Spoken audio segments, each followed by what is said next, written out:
Hello, everybody. Welcome to this episode of Litigators Network. We're really excited. This amazing guest that we have today. We have the one, the only, Lauren Vogt with Rizio, Lipinsky, Heiting, visiting us today and gracing us with her presence. Thank you, Lauren, so much for being with us today. Thank you so much for having me. You are someone who does so there's many different areas of law that you practice in, that you specialize in, that you're great at, as a trial attorney, as a litigator, not only as an attorney, by the way, just so that our listeners know, Lauren is involved in basically every bar association that you can be involved in, right? And she is also in leadership in all of those. So I think that speaks to who Lauren is as an individual, as a professional, as an attorney. So once again, thank you, Lauren. Yeah.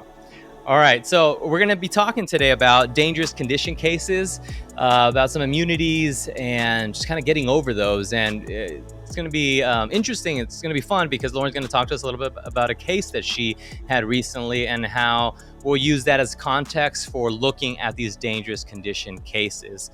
So Lauren, can you give us a little bit of a sort of background on what are these types of cases and what sort of from a bird's eye view make them kind of difficult? And not many attorneys do this type of area because of the difficulty and because of many other sort of issues. Can you talk to us about those?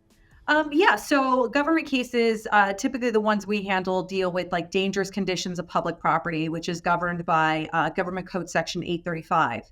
And I think that in addition to the complexity, one of the biggest hurdles that a lot of firms and individuals have in dealing with these cases is that the government tends to handle them from like a scorched earth litigation perspective. And so they can become incredibly costly. So that's one thing that we do from the onset of a case is, we'll get people in the door. We're known for handling government cases here at Rizio, Lipinsky, Heiting, and we'll get people in the door who have a legitimate cause of action, a legitimate claim to bring against a government entity, but the injuries are just not very significant. And we have to walk them through this process of, look, we know that they messed up, but here's where you can kind of file your own claim and handle this on your own, because if we try to litigate this, it's not going to be worth it for you in the end, because we are going to be required to get experts. We're going to have to do lots of depositions. These are complex cases and also very expensive cases. So I would see that as a big hindrance for a lot of firms. Yeah. And I think, so for that reason, I think like your firm, for example, many people refer cases to those, right? Because not every single firm can fund these types of cases. As you laid out, I mean, there's a lot of costs that go into it, and a lot of work that has to go into it, of course, and firms like yours that have the manpower and the resources as well to be able to fund those cases all the way to the end. Yeah, we're super fortunate that we have become a firm that a lot of other smaller practices have referred these types of cases to. I had one a couple of years ago. I think it was my first big government case that got referred by a smaller practice in the Inland Empire. And we were able to turn it around and get a pretty good recovery on it. But I believe it was referred, if I remember right, like right before MSJ oppos were due, which tends to happen. We come in and we will handle the opposition, and we kind of just take it from there, and we start taking over on costs and litigate it from there, and whether it's mediation or we're actually taking it to the steps of a courtroom. Yeah, no, absolutely. And you mentioned that public entities will treat these sort of with a scorched earth perspective when it comes to litigation. There's also the reality of the law itself just being very much on the side of public entities, right? And the immunities that are afforded to them. Can you talk to us a little bit about that as well? Yeah, absolutely. So typically what I deal with in a lot of my cases, so I've handled two primarily different types of government cases, either a premise liability issue where there has been some type of design or construction that has now led to somebody, say, tripping and falling. So that was the big case that we got referred by a firm. Was a young woman was crossing a road, and they had, I discovered, deviated from their construction plans, which made this huge bump in the road completely invisible to somebody walking by, particularly at nighttime, which she was walking at night. There was no lighting. She tripped, fell, broke her leg, and developed CRPS, which is a crippling injury. The other type that I tend to deal with originate from like car accidents, right? Somebody got in an accident because They thought the road was clear. They went to enter traffic and the line of sight just wasn't clear for them. And so what we have to do is go in and assess this dangerous condition. And of course, the city always alleges what we refer to as design immunity. And design immunity is governed by Government Code 830.6, if I remember right. And there's just a couple of components that need to be hit. There has to be that causal relationship, right? It's Mhm. usually not hard to establish for a government entity. Like, was this particular dangerous condition we're alleging the cause of the incident? Well, of course it was, right? So there's Mhm. typically a causal relationship between the design of that road and what we're saying resulted. Mhm. The next big one is they have to get that approval for the plan. And most of the time, government entities are successful in doing this. I think I've only had one or two cases where somebody took it upon themselves to make an alteration or to do something without going through the standards of approval. Mhm. The Yeah. case that you referenced is in my article is one of them, right? They Mhm. just decided to take these plans and like, hey, these work. We can add this stuff in. It's not going to really alter anything, so we're good.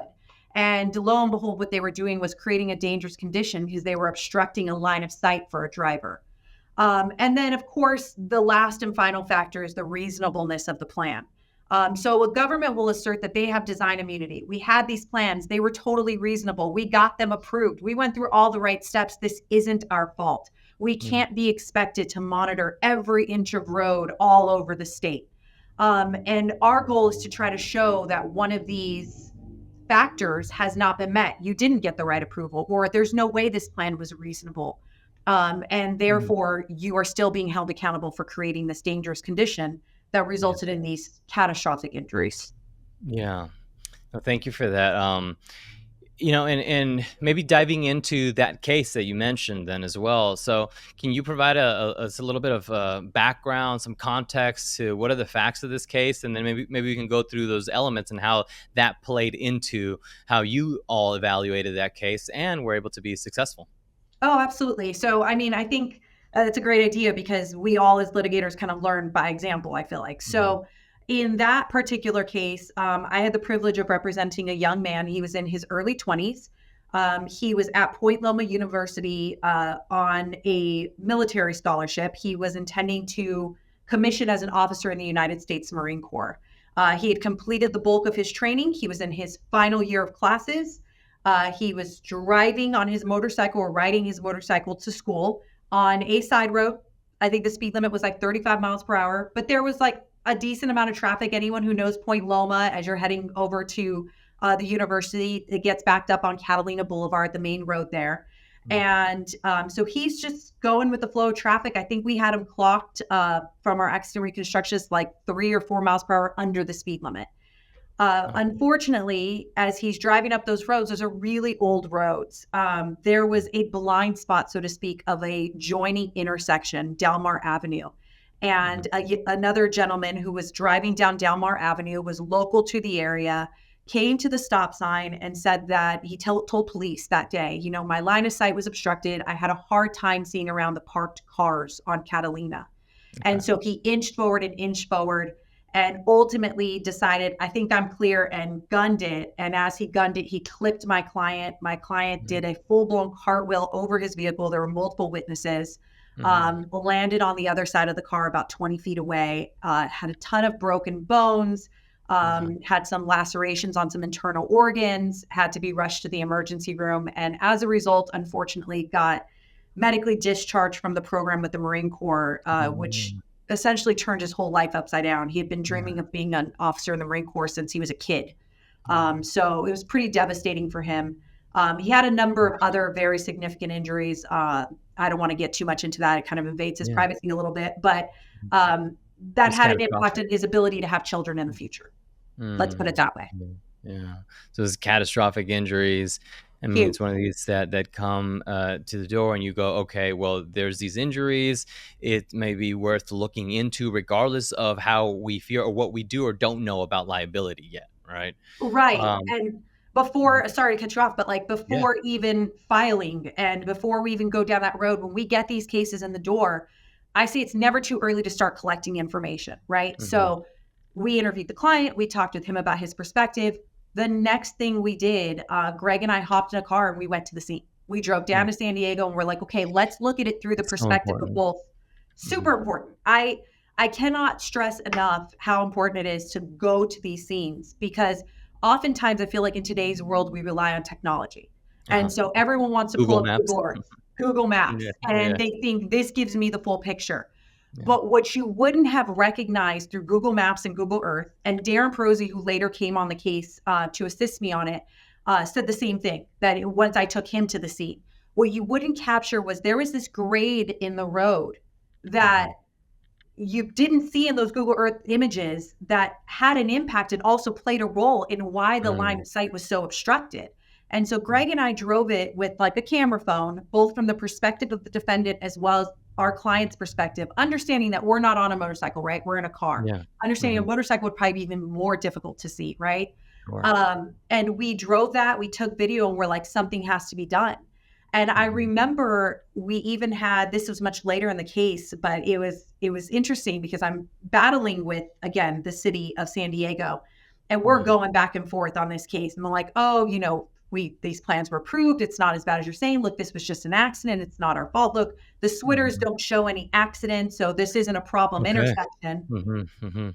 And we do a site inspection, and it was the funniest thing because all of a sudden I could even tell they had never been to the scene, because Ouch. they show up and Mhm. you see them standing on the corner kind of like leaning down like, oh man, like this line of sight is terrible. They're trying to get like Yeah. every angle they can to try to Yeah. make an argument that it's not as bad as they then realized it really was. Yeah.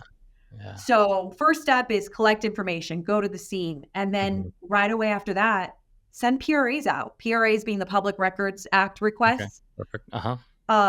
Send those requests out. I keep a template that I share with people who are Mhm. learning how to litigate these types of cases. And I'm always happy to share, like, this is kind of a starting point of basic information that you're going to need in every case. But we request everything from Switter's reports. If we know there was another accident, we might try to get our hands on the TCR through Mhm. PRAs. Mhm. Very rare that they'll hand it over. I'm getting emails from different people. I want the plans. I want to Mm. see what plans they had for this intersection. And Yeah. if you don't know how to read plans, there's plenty of YouTube videos out there that can Um, teach you. It's how I yeah. learned. Mhm. And I want to see, did they deviate? Did they kind of come up with new stuff after these plans were done? What changes were made and what considerations were made, Mm. right? When they Mhm. made those changes? Was there a Yeah. traffic study? Was there a speed study? Did they do a line of sight evaluation? Who did it? I'm collecting names because I'm already now preparing. These are the people I'm going to need to depose down the road. Yeah, yeah. And Lauren, I think, and we had an episode where we talked about public records requests. We had Megan Demski, who you know very I well, saw that. Yeah. but for somebody who may not have seen that episode, can just like very briefly, you don't want to go into detail on that, but what are these public record requests and what can you do? Because many attorneys don't know, especially young attorneys, that there's this amazing power and tool that you have to get discovery and get information before you file. And I did see that episode, and I would recommend people go back and watch it because she talks Mhm. about all kinds of other ways to Mhm. collect information from the internet through Tim's, Mhm. et cetera. And those are all incredibly valuable tools. Mhm. But with regard to public records, you don't need to be in litigation. This is an individual. This is not even something a lawyer has to do. An Mhm. individual can just make a request with the city, state, county, whoever it is that the entity you think is responsible or has the information you think will be valuable to you. You Mhm. make a generalized request. Sometimes you have to mail it certified. Sometimes it's as simple as just submitting the request form online. Yeah. Even when it's an online submittal, I have, like I said, my own template that I just Mhm. upload as my request. Mhm. But it's your opportunity to ask for any public records relating to that intersection, that area, even email correspondence between government entities. Those are public record. They got to hand Mhm. those over. If they're talking about your intersection, Yeah. I would guide people that unfortunately government entities are behind the times a bit. And so they Mhm. can't do the normal Boolean searches that we're accustomed to, where we put in specific dates or we put in particular words. So make sure that you're being specific and make sure you're keeping an eye out for their response. They do have a limited time. If I recall right, it's 20 days to get back to you with information. And if they don't have the information ready in that time, you're going to hear from them. They're going to reach out to you and say, here's what additional facts we need to narrow down our search. But they're Mhm. usually quite cooperative. It's Yeah. very rare that they won't cooperate with me. And I Mhm. mean, I have a case on point like that right now where they said there's nothing. And I'm like, I'm reading a newspaper article that says otherwise. Yeah. So Yeah. let's fix Yeah. this. Yeah. Yeah. Okay, perfect, and thank you for that. Okay, so you go to the scene, kind of in evaluating these types of cases. First thing you do is you go to the scene, you take a look at it, you get a real sort of feel for what that area looks like.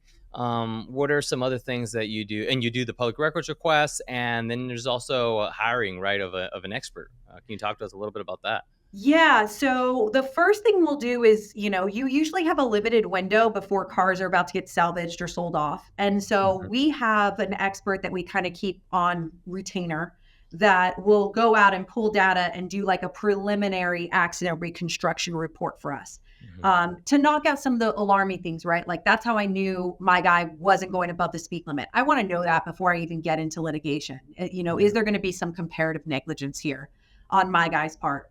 We'll get an accident reconstructionist to handle that. The next steps, really, the next experts, we don't really usually get until we're in litigation.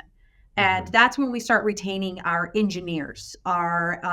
We might get a different accident reconstructionist that we know has more experience with testimony and things of that nature, since we know we're probably going to end up hitting the courtrooms or at least having to oppose an MSJ at some point. mhm, And then building up damages. I mean, I know that the focus here is really overcoming those government immunities, but you yeah, can't forget to build up your client's damages. And for me, that means putting myself in my client's shoes. I'll go and spend some time with the client. I'll go to their house, I'll hang out with them. I like to talk to their families. In this case, I really learned more from my client's wife than I did from him about how mm, significant his yeah. injuries were and how much they had affected his life. Yeah, no, absolutely. One thing, thank you for sharing that, because I think obviously that works in conjunction with, as we prepare to overcome immunities and fighting on liability, we're preparing those damage, right? We're building up those damages, really, and documenting it, right? We're telling our clients stories. Speaking about immunities, as you mentioned, one of the things that I like that I've heard you say, and I saw in your article that's going to be coming out as well on CAALA Magazine, is that you encourage people to anticipate immunities, one, and then two, to direct discovery towards defeating the very likely motion for summary judgment that is going to be coming around the corner, right? Okay. So speaking about those immunities and looking at your case, the one that you talked to us about and described, can you tell us what were those issues that you encountered, and what did you as a team, you and then your team as well, do to begin preparing to overcome those immunities? And perhaps maybe talk to us a little bit about what are those immunities that the government was kind of bringing forth. So in this particular case, they brought up design immunity and they Hmm. said, look, we have plans. These plans were approved. We have design immunity. And we said, no way. They also tried to allege that it wasn't a dangerous condition. Those are the two that you always get hit with. There isn't the first, if there is a dangerous condition, we have immunity, but we don't even think there is a dangerous condition. For purposes of battling the dangerous condition component, I had deposition testimony from both the defendant and my client, and both had said something that had caught my attention during the time of depo, which was I didn't see them till they were already in the intersection. Mm. And that got me to doing research. And I ended up finding a case which I cite in my article. I want to say it's Feingold versus the County of Los Angeles. Right, I right. could probably Hmm. find you the citation, but it's Feingold. And what that case essentially said was it is inherently a dangerous condition if Yeah. you have two parties approaching the intersection that cannot see each other until they commit to that intersection. So Mm. that's what really helped us overcome them saying this wasn't a dangerous condition. We're like, nope, Hmm. nonsense. And the court was like, nope, I'm with you Yes. on that one. Hmm. The design immunity, I challenged two components. I challenged both whether or not they truly had authority, because in doing my PRAs, I had And already pulled. And I'm going to interrupt you there a little, Lauren. Sorry, Sure, you're on a roll, and I want you to that's finish that okay. thought. But can you tell us then, what is the design immunity, right? Because conceptually, we hear that like, okay, right, that makes sense. But like, what are maybe the elements, factors, or what is it that they're actually alleging, and what are they trying to prove? It's an affirmative defense, right? But then, what are you trying to overcome then with your evidence? So it's those three elements that I was talking about earlier. They Mhm. have to show that there's the causal relationship between the accident occurring and the design. Mhm. So that's usually easy for them, right? I Yeah. mean, you're even making that argument for them. You didn't design this properly and that caused my accident. Mhm. Then there's the secondary component, which is that they had approval for these designs when they implemented them, and that Mhm. they implemented the plans in accordance with the design, right? So Mm. that's where I start to get into those discussions of deviation, right? Because if there's a design and the design says to do X and they don't do X, they do X plus Y, that Y Okay. can be considered a deviation. Right. And then the third component is that there's evidence that supports that the design or the plan itself was reasonable. And Mhm. so in this particular case, I attacked both the second and third component. I said, you didn't actually have approval for the additional things that you added in. In this case, there were plans dating all the way back to 1920. And in those plans, Mhm. there was just a 2-lane road that was, Mm. it used to be a bunch of like big manors and farms. I mean, there were maybe 3 residences where now there were 55. Yeah. And so the road never contemplated anything like parking. And so there was Mhm. no, notation within those plans that said, hey, this is where parking would go. This is where a red curb would go. So in discovery, because I already had those plans, those were the things that I looked for, right? Yeah. Give me anything, any documentation that shows when you guys put in this red curb, why you put in the red curb. Give me any documentation that shows when this parking was implemented. What did you guys do to prepare for the implementation of this parking? Did you look at line of sight? I'm asking for documents. I'm asking for special interrogatory type questions where I'm trying to nail down what was your process in doing this? Or did someone willy-nilly go out there, put a sign up and paint the curb? Mhm. And they had no documentation to support those decisions. So then I hit them with RFAs, right? Mhm. Admit that you didn't do this, admit that you didn't do these things, because I'm trying to narrow down what arguments they can make and also Right. trying to limit what kind of surprises I might have at the time of an MSJ filing. Yeah. So that was where I started. And so I Yeah. said, look, you didn't even have approval. And even if these plans were in fact approved, you deviated the moment you added in things like parking. I also found that they had also moved the stop sign back, which was different from what the original plan showed. And I'm like, Yeah. when you did that, you didn't take into Right. consideration all these things. Mhm. Then I attacked the reasonableness. And I said, there's no way that it's a reasonable, even if you had discretionary authority, because that's a whole other avenue, right? Does it fall within their discretionary authority that they can just make these modifications without going through like city board approval? Right.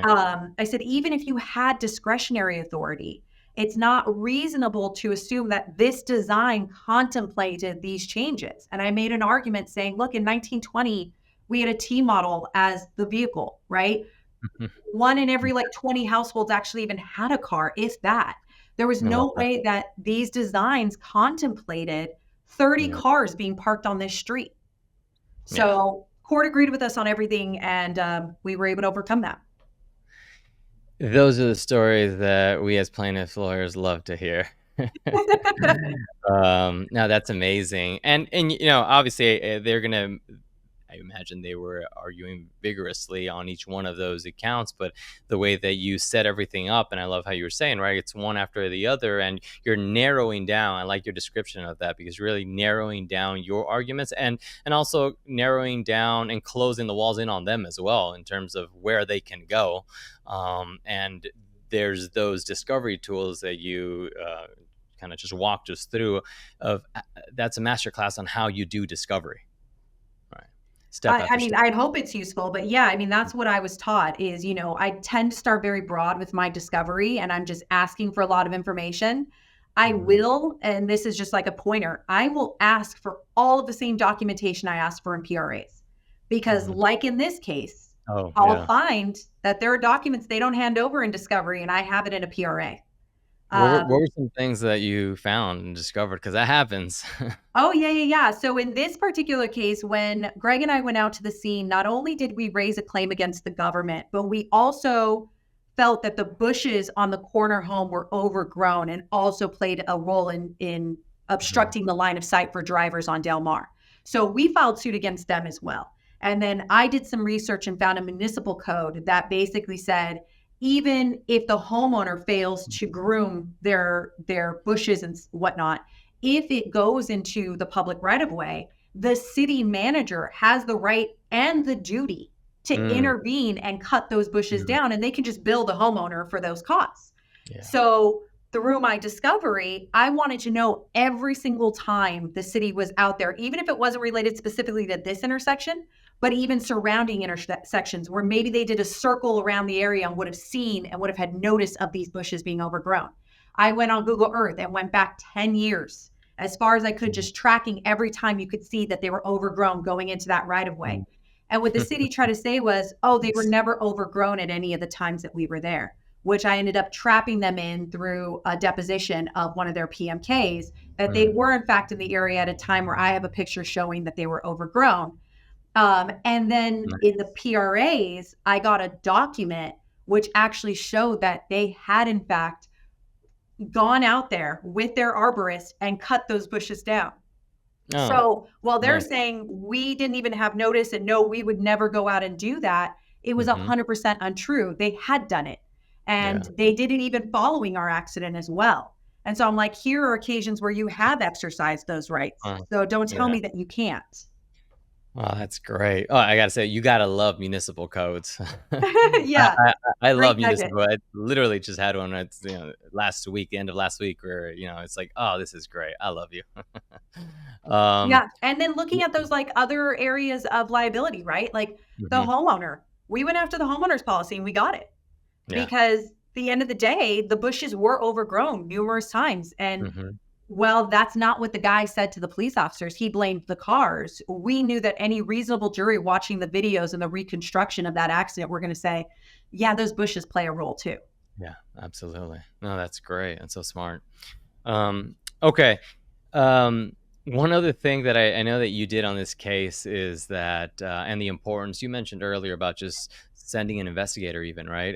Is that you also found complaints that hadn't been documented, right? Can you tell us a little bit about that? Yeah. So oftentimes what we do is we'll send out a PRA. And as attorneys, we want to rely on these documents as being accurate. But unfortunately, a lot of times minor fender benders, things that don't result in an injury, don't end up on these splitters reports.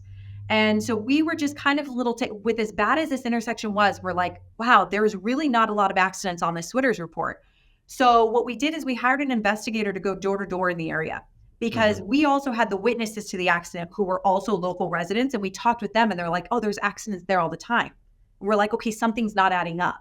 So sure enough, they went door to door and they came across a couple of residents who, not only said, yes, I can tell you about the numerous accidents that have been there since I've been here and I'm willing to sign a declaration accordingly, but were able to produce to us like, oh yeah, here's a letter I sent to the city, 3 years ago about this or 2 years ago about They this. had it. Wow. And we're like, that's funny. We didn't get this in the PRAs. We didn't get this. I had one complaint letter in the PRAs, but didn't have all of them. We didn't get them in discovery. It's like these letters had gone into an abyss. Now, to give the government credit, it's possible that it was in some other department that didn't get tapped into. I don't want to make disparaging comments or some, but for us, it was definitely suspect. And we were then able to produce that evidence to the city and say, you didn't give us this and the city didn't give us this, but I have a neighbor who's going to say, they sent you these 3 letters over the last 5 years. And what are you going to do with that information? Yeah, no. And like you said, regardless of sort of the how those complaints came to be missing, the fact that you do these, and, put into action these different steps and do these different things to try to get that information, that just shows the importance of going through all those different alternatives and options, because something might be missing, whether it's purposeful or not. But there's information there that should be obtained, and you need to go through these different methods, sometimes formally, sometimes informally. Yeah, I mean, I had another case. Actually, I'm still actively working it, so I won't get too much in the details, but where again, PRAs kind of saved us because we got documentation and proof of email correspondence between individuals where they're acknowledging and admitting that this intersection is dangerous, and even have a side conversation where they got an engineer who came out and reviewed the intersection to change his report to take out his recommendation that they install a signal. Because at the end of the day, what they wanted was to be able to file for federal funds rather than take it out of their city budget. Wow. And getting those emails through the PRAs is real. I was then able to depose those individuals. They're like, well, what email? And trying to play dumb. And I'm like, oh, this one right here. What's this that we have? Yeah. So I know that the PRAs can be incredibly voluminous. I've gone through some that are as many as like 90,000 pages. I get it, but it is crucial to take the time to dig through them, spend a weekend going through each one, because you can really find some great nuggets. Yeah, absolutely. All right, and we're kind of coming to the end of our time here. Before we finish off, I just wanted to ask you a little bit about your thoughts on change condition as well, because those Ooh. and maybe that didn't play as much of much of an effect here, but it has and does in many different cases.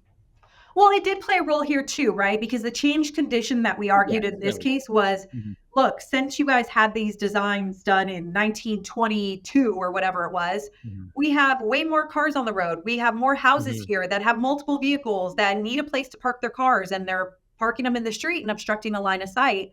The issue with change condition is it is Mhm. a very tough argument to make. Yeah.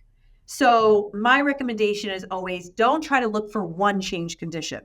Look at everything and present it to the court as a totality of circumstances, right? It's not this Mhm. one change. It's Exactly. that all of these 5 things have changed in the last 5 years. And Mhm. it's a culmination of all of those things that has now created the dangerous condition. Mhm. I have another case where actually Greg just went up on appeal with the California Supreme Court on this case. And luckily, it looks like it's gonna be in our favor, but we don't know yet. The ruling's not out. Mhm. But essentially, the change condition there was they put in an apartment complex. Mhm. So, an area where their engineers had already come out and said, oh, yeah, there's an obstruction to line of sight. We need to make this a no parking. They Mhm. started getting a lot of pressure from the apartment complex that they didn't have sufficient parking. So, Mhm. they decided to make the no parking zone open and allow people to park there. Okay. So this was a changed condition in the environment of more traffic, more people, and so on, that an Mhm. argument was made that, hey, and not to mention, of course, we had, hey, you guys had already said this was dangerous and no Yeah. line of sight, and now you're reneging on that because you're getting some Mhm. pressure from an apartment complex. But all of Mhm. those types of things, what's been built, what's been brought in, is that increasing traffic? Is what changed here? What even as far as grading of the road or agriculture, maybe they planted new trees and that's now changed the line of sight. There's so many different avenues, but I would say look at all of them and bring them Yeah. all together. Yeah, absolutely. I like the way that you describe that. It's almost like it's the cherry on top, but it's not really the protein in your argument. Um, and, Absolutely. and so, yeah, perfect. All right. Well, Lauren, again, thank you so much for your time. Thank you for spending this time with us and just explaining, kind of going through that case in particular. I just found it very interesting, and always that it has a great ending. As a plaintiff's attorney, again, it warms our heart. Oh, that's So nice. Thank you for having me. I really appreciate it. absolutely. Thank you. And to everyone, all of our listeners, thank you for joining us on this episode of Litigators Network. We will see you on the next one.